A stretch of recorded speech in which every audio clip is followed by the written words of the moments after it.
Terry, you've been so generous with your time, and I know we're kind of running out of time, but just briefly, tell me about this very original and unique concept that you've come up with called the quarter-inch technique.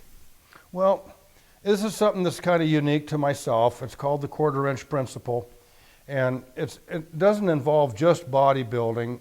It involves pretty much all sports. When I explain this to you, it's going to be a no-brainer. You're going to, oh yeah, I see what he means. Okay, in the sport of baseball, you have a bat and you have a ball that's coming in. Okay, you hit that ball just right with that bat, it's going to go right out and be a home run. Okay, you hit it a quarter-inch high, the ball's going to be a grounder.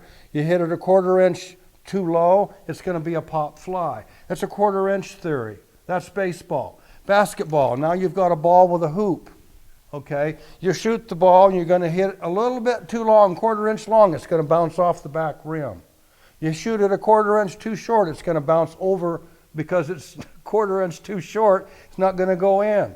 You shoot it a quarter-inch to the left or the right, it's going to go, you know, okay. That's basketball quarter-inch theory. Tennis, okay, you've got a racket, you hold it in your hand, you got a ball coming at it, you hit the ball with the racket. All right, if you hit it right, it's going to go right where you wanted it to go.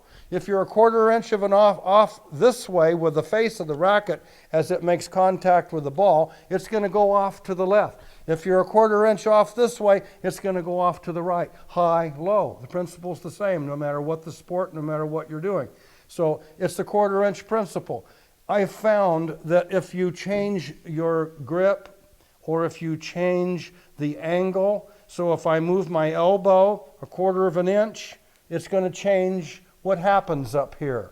If I move it back a quarter of an inch, again, it's going to change what happens up there. If I turn my hands in a quarter of an inch, it's going to change what happens up here and in my forearm. Everything changes within a quarter-inch of movement, and sometimes it can be dramatic. So if the same would apply with my foot placement.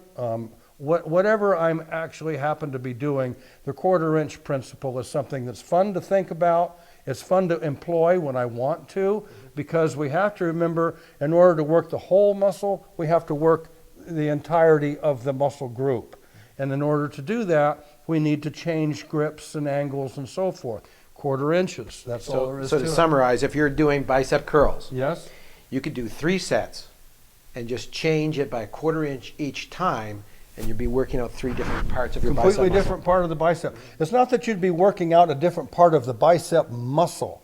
You would be isolating an area of that muscle that you wouldn't have been without making that quarter-inch change. Okay, so a champion bodybuilder such as yourself is going to always be exploring for new quarter-inch positions. Searching. It's a process of constant discovery. What will a quarter-inch do to this?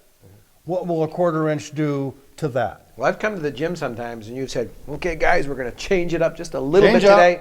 And, everybody, we did the same thing the week before without too much difficulty. We changed it up by a quarter-inch and we were absolutely wiped out. Wiped out. Yeah. Because you have changed the entire angle and you have changed the complete response as to what that exercise would have done otherwise, just by changing things a quarter of an inch. Okay. Yeah.